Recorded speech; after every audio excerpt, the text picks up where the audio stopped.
R presenta Dosis Alternativa, una producción nacional independiente de Marilia García, certificado número 30.260, para dar cumplimiento a la obligación impuesta por el artículo 14 de la Ley de Responsabilidad Social.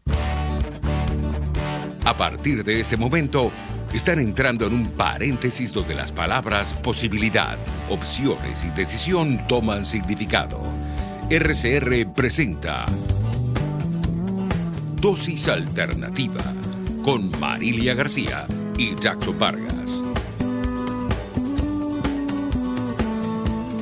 Hola amigos, ¿qué tal? Como siempre, sean bienvenidos a este su espacio Dosis Alternativa. Les saludamos Jackson Vargas y Marilia García. Recuerden que pueden seguirnos e interactuar con nosotros a través de nuestras redes sociales en Twitter por @RCR750. También nos pueden sintonizar en vivo a través del Periscope o a través de nuestra página web rcr.tv, la radio que se ve. Y si no nos pueden sintonizar a esta hora, lo pueden hacer a través de nuestro canal de YouTube, Radio Caracas Radio. Ahí podrán encontrar todos los videos de nuestra programación, darle me gusta y dejar sus comentarios. Así es, Marilia. Amigos, como padres nos preocupamos si nuestros hijos presentan problemas a la hora de prestar atención, ¿no? Uh-huh. Y nos consiguen, ahí pierden la falta de foco, no se concentran en determinada tarea. Son muy inquietos. Inquietos y a veces distraídos. Uh-huh. Y esto genera que su proceso de aprendizaje no sea el más adecuado, ¿no? Se lo retrasa, todo ese tipo de situaciones, ¿no? Pero para hablar sobre este tipo de trastornos, ese va a ser nuestro tema, ¿no? Lo que llamamos déficit de atención en los niños. Ese va a ser nuestro tema, pero para hablar sobre el mismo nos acompaña en la línea telefónica Arturo Alvarado Pisani, especialista en bioquímica cerebral del Centro de Diagnóstico de las Mercedes. Bienvenido, doctor. Buenos días, ¿cómo están ustedes? Buenos días, doctor, bienvenido. Gracias. Bueno, vamos a que nuestros amigos le presten atención a este programa que es el déficit de atención de los niños, un juego uh-huh. de palabras, pero que tiene su concepto de lo importante que es para que los niños estén concentrados en lo que es la atención. Pero no todos los niños tienen la facilidad de este tipo de asumir este tipo de acción, ¿no, doctor? Correcto, sí. Fíjate, hoy en día se estima que 5 de cada 100 niños pueden presentar este problema que se considera un trastorno del neurodesarrollo, en el cual se presentan dos formas fundamentales. El tipo impulsivo, que es, digamos, el más la expresión mayor del tema, y el tipo de inatención. Puede haber combinación de ambas cosas, uh-huh. Pero el predominantemente hiperactivo es, digamos, ese niño que ustedes están mencionando, que se para del pupitre, que no obedece órdenes, que lo llamas a comer a la mesa y no viene, que lo mandas a cepillarse los dientes y no lo hace, uh-huh. Y que continuamente molesta a los compañeros, no sabe esperar su turno. Mientras que el inatento es aquel que le cuesta concentrarse para hacer una tarea específica, bien sea de matemáticas, de historia, de literatura. Claro. Le cuesta prestarle atención a los padres, a los maestros, y puede haber una combinación de ambos también. Claro, doctor, pero ahí vamos a llevar el tema a lo más cotidiano. Cuando tenemos al niño con esta situación de que es hiperactivo, que no hace caso, que quiere correr, brincar, no importa dónde esté, los padres o las personas que están a su alrededor tienden a calificarlo como que son de mala conducta. Y se quedan en ese estado y los regañan, inclusive hasta lo pueden maltratar, lo castigan. Y entonces lo importante de que conozcan cuál es la realidad, que este niño puede estar enfrentando este tipo de situación. ¿Cómo más allá de este tipo de conducta, qué otros elementos pueden decirnos que este niño puede estar en esta situación? Bueno, fíjate, hay elementos como pueden ser los hábitos alimenticios, por ejemplo.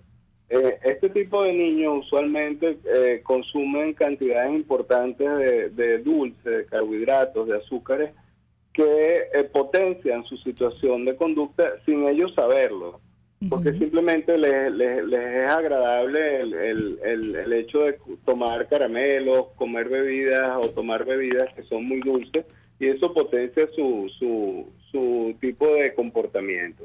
Ahora, ¿qué es lo que pasa? Que estamos en una sociedad donde es muy fácil colocarle una etiqueta a un muchacho y entonces decir que el muchacho tiene déficit de atención, y ya por eso entonces lo van marginando, lo van le van haciendo bullying y se va creando también un problema de tipo social.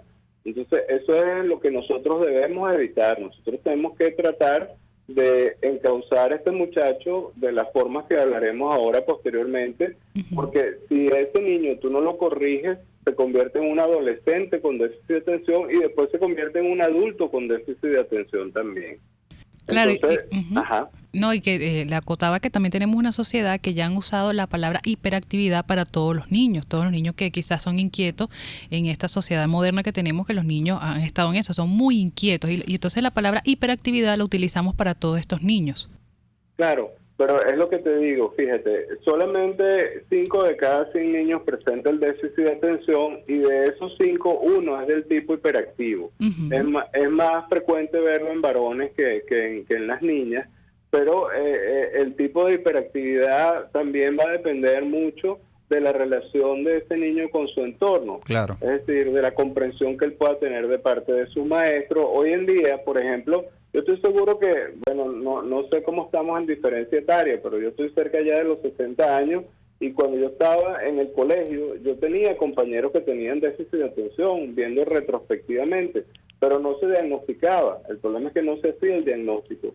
Y había una tolerancia sobre ese muchacho, lo ponían de primero en la fila para que no se distrajera. Los otros compañeros que rendían un poco más lo apoyaban para que su rendimiento no fuera mucho más bajo del promedio. En cambio, hoy en día es todo lo contrario. El muchacho no se le brinda ese apoyo, los maestros son bastante impacientes, entonces uno tiene que acudir a psicopedagogos especializados, a neurólogos especializados y bueno, y a la exploración bioquímica del cerebro, que es finalmente el punto al cual nosotros lo llevamos. ¿Y desde qué edad, doctor, se puede un padre, una madre identificar que su hijo tiene déficit de atención? Bueno, fíjate, esto aparece tan tempranamente como a los 2 años, 2, 3 años tú puedes darte cuenta y también puede aparecer en las primeras edades de la adolescencia, porque el déficit de atención juvenil se observa fundamentalmente con la llegada también de la menarquia en la mujer y de la pubertad en el varón. Como decían anteriormente nuestras abuelas, bueno, se le revuelven a uno las hormonas y en ese medio de confusión de que tú estás siendo ya hombre y estás siendo mujer, también puede aparecer un factor de importancia para que desarrolles un déficit de atención. Así es. Amigos, estamos conversando con Arturo Alvarado Pisani, especialista en bioquímica cerebral del Centro de Diagnóstico de las Mercedes. Nuestro tema de hoy, el déficit de atención en los niños. ¿Qué hacer? Y precisamente esa es la pregunta que le quiero hacer en este momento. ¿Qué técnicas pueden tener los padres para ir enfrentando esta realidad de sus hijos, pero no enfrentando, como voy y repito, lo dije anteriormente, no enfrentando quizás de la manera violenta, porque es que al no tener el conocimiento de lo que realmente están pasando sus hijos a nivel de su conducta, caemos en ese tipo de querer enderezarlo a como sea. Y eso siempre ha sido característico más en estas sociedades latinoamericanas, ¿no? Que son más cerradas a ir a psicólogos, a especialistas en el tema. ¿Qué podemos hacer, aparte bueno, de ir a estos especialistas, qué podemos empezar a hacer de nuestros hogares para ir aliviando o en todo caso compensando esta realidad de nuestros hijos? Bueno, fíjate, lo primero que hay que hacer es ubicarnos en el contexto de la realidad actual. La realidad actual son niños que permanentemente están jugando con el teléfono celular o con juegos digitales y se distraen muy fácilmente con una cantidad de estímulos externos que no existían anteriormente. Vuelvo y repito, el tema de la atención y la concentración pasa porque tú puedes ver que un muchacho de eso se sienta con un juego en un celular durante 2 o 3 horas y no lo mueve nadie de allí y en esa actividad está muy concentrado, pero si tú lo pones a leer unas páginas de poesía o de historia de Venezuela no le interesa para nada. Entonces lo primero que tenemos que hacer los padres es limitar este tipo de estímulos que son reiterativos, que le producen un sistema de recompensa al muchacho porque va ganando en el juego y no lo quiere dejar. Y hemos dejado de lado los verdaderos valores que nosotros estábamos enseñando en la escuela, tipo moral y cívica, la historia de Venezuela como tal, o las ciencias exactas, biología, matemáticas.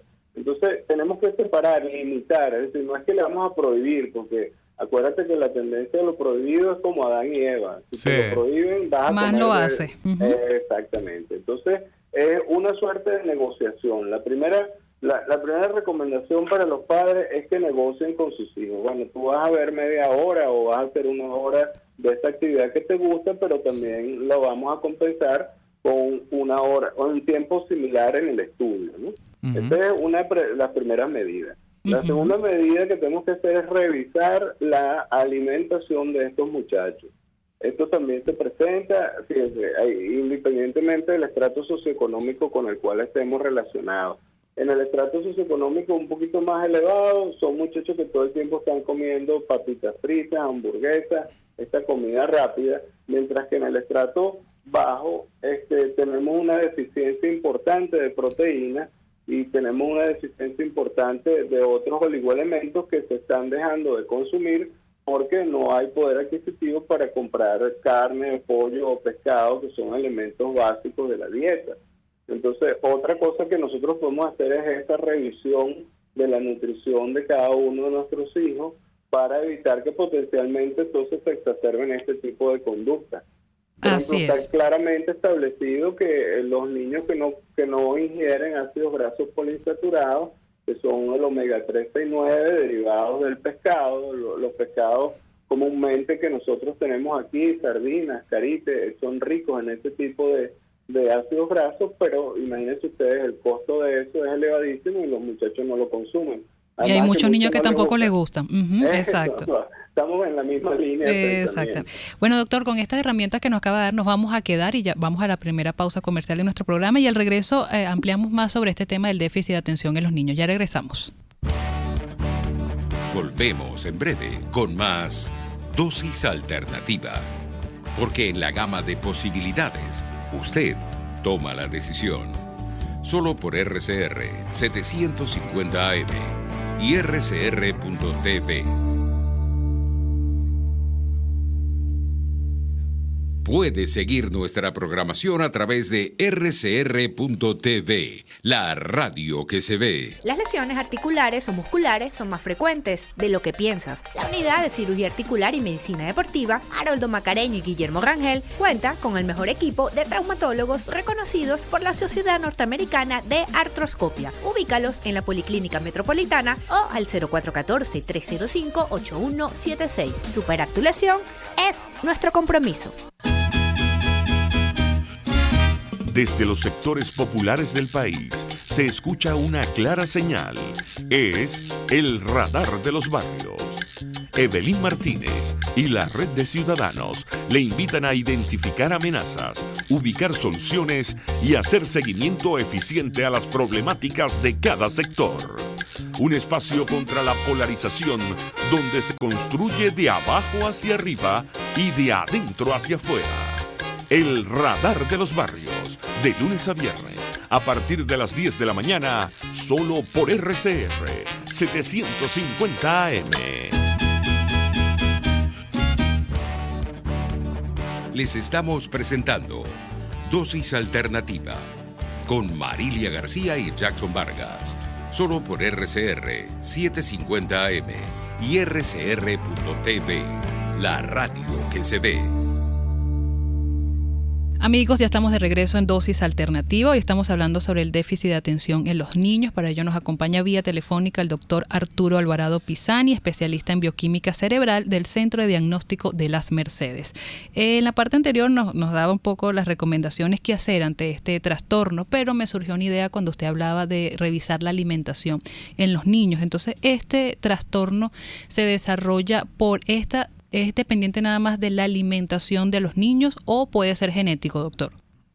Bueno, hay una base genética efectivamente que predispone a alguno de los grupos. De hecho, es más frecuente que niños que tienen déficit de atención tienen padres que también han presentado déficit de atención en la infancia.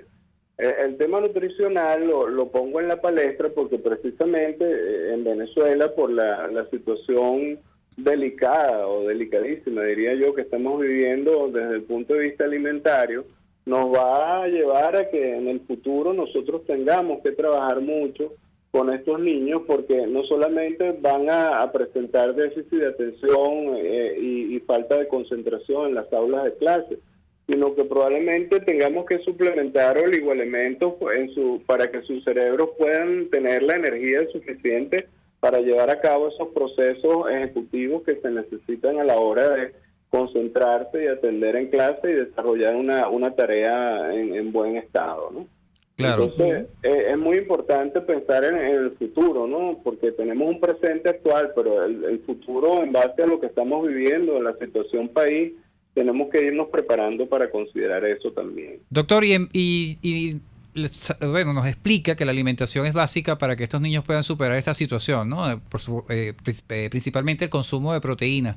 Pero paralelo a esta situación de una buena alimentación, ya cuando tienen este caso de hiperactividad y todo aquello, también está el tratamiento médico, es decir, existen medicinas para que ellos logren superar esta situación también. Sí, claro. Existen tradicionalmente las medicinas que son llamados psicoestimulantes. Uno es metilfenidato, atomotexina. Esos son los nombres farmacológicos que mantienen, desde el momento en que se toman, hacen que el niño mantenga la atención por un periodo de 6 horas. Pero usar ese tipo de medicamentos sin darle la atención desde el punto de vista psicopedagógico adecuado y hacer los cambios nutricionales no produce un resultado muy certero, sobre todo también porque los medicamentos pueden tener efectos secundarios como pérdida del apetito y pérdida del sueño. Claro. Nosotros lo que hacemos hoy en día es, luego de que el neurólogo revisa al niño y le hace un electroencefalograma, nosotros procedemos a explorar la bioquímica de su cerebro mediante una técnica que se llama espectroscopía por resonancia magnética, que es una biopsia virtual que vamos recorriendo áreas del cerebro que están implicadas en las funciones ejecutivas, de atención, de concentración, y mediante esa técnica nosotros podemos discriminar cuáles son los elementos, los minerales, las vitaminas que le hacen falta a ese joven o a ese niño para poderlo llevar a un patrón referencial de rendimiento escolar y de atención. Esto es parte del diagnóstico, para diagnosticar el trastorno del déficit de atención.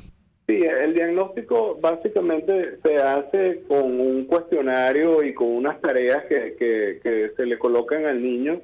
Eso lo puede hacer inclusive la psicóloga del colegio. Eso le voy a preguntar. ¿Qué profesional puede acudir como padre como primer paso para iniciar este proceso? Sí, el primer paso puede hacerlo la psicóloga de la escuela, del liceo, que rápidamente la maestra, cuando le refiere el caso, ella le pone una batería de exámenes, de test de dibujo, de pruebas auditivas, de pruebas visuales, y allí detecta inmediatamente cuando el muchacho es un candidato potencial o ya tiene el déficit de atención. Entonces, ese es el primer eslabón que tenemos que decir, y también para reconocer pues la labor de nuestros colegas psicólogos, ¿no? Claro. Una vez que eso se hace, es conveniente que el pediatra o el neuropediatra evalúe al niño para descartar cualquier organicidad. Por eso hablaba del electroencefalograma, que es importante para ver la actividad eléctrica del cerebro. Y cuando ya se tiene que todas estas cosas puedan estar dentro de límites normales o referenciales, nosotros vamos más allá explorando la anatomía del cerebro o la bioquímica en cuestión, ¿no? Doctor, un niño que haya convulsionado pequeño por razones médicas, una vacuna u otra circunstancia, ¿puede llegar a sufrir con este trastorno? Sí, hay una cierta asociación entre los trastornos convulsivos y epilépticos con el déficit de atención, y tiene que ver también con, allí sí hay una electrogénesis que tiene que ver con el tema de cómo llega el impulso nervioso, cómo se transmite el impulso nervioso, y puede darnos una déficit frontal, que es el área en el área frontal del cerebro donde está la atención y la concentración relacionada con algún foco epiléptico que esté a nivel temporal. Entonces se puede haber asociación, pero eso hay que advertirlo, porque hay que decir también al colegio, mire, este niño tiene esta condición, pero también hay una cierta coexistencia con esta otra. Claro. Y cuando ese niño está en el colegio, yo como padre advierto a la maestra, mira, mi hijo tiene esta condición, ¿qué es lo que se debe hacer en el colegio con él? Colocarlo, como usted dice, que lo colocaban de primero para que no se distraiga. ¿Qué es lo recomendable que deben hacer los maestros que también nos escuchan? Claro, yo diría, lo primero, bueno, tener una dosis de paciencia muy grande. Eso es lo más importante.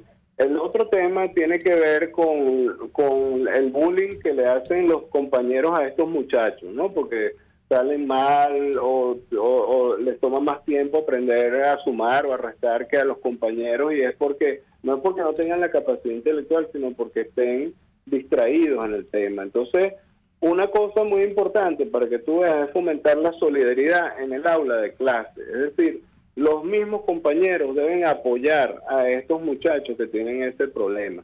Es lo mismo si nos mudamos del aula de clase a una actividad grupal. Por ejemplo, Claro. este muchacho juega fútbol. Entonces le pasan el balón y en vez de meter un gol, está pensando en otra cosa y deja pasar la pelota. ¿Qué es lo que hacen los demás compañeritos? Por lo general, burlarse del niño, en lugar de, mira, tienes que estar atento, tienes que estar pendiente. Ese tipo de actitudes y de juegos grupales ayudan mucho al niño a concentrarse, porque le añaden una responsabilidad más, que es que el equipo puede perder porque él no estuvo atento, por ejemplo. Trabajar en conjunto.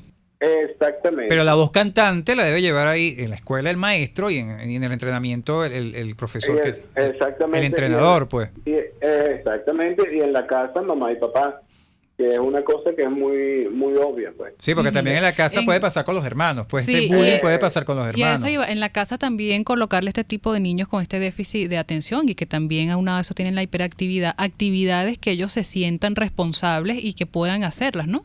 Claro, hay que asignarle tareas. O sea, lejos de decir, este niño lo etiquetamos como un déficit de atención, entonces no le vamos a asignar niveles de responsabilidad. Todo lo contrario, tienes que entrenarlo para que él asuma las responsabilidades y las obligaciones, porque si no, no las va a asumir ni cuando sea adolescente ni cuando sea un adulto. Entonces, cuando nos llega a nosotros, como profesores universitarios, el estudiante entonces tiene un alto índice de fracaso porque el individuo no está preparado para eso.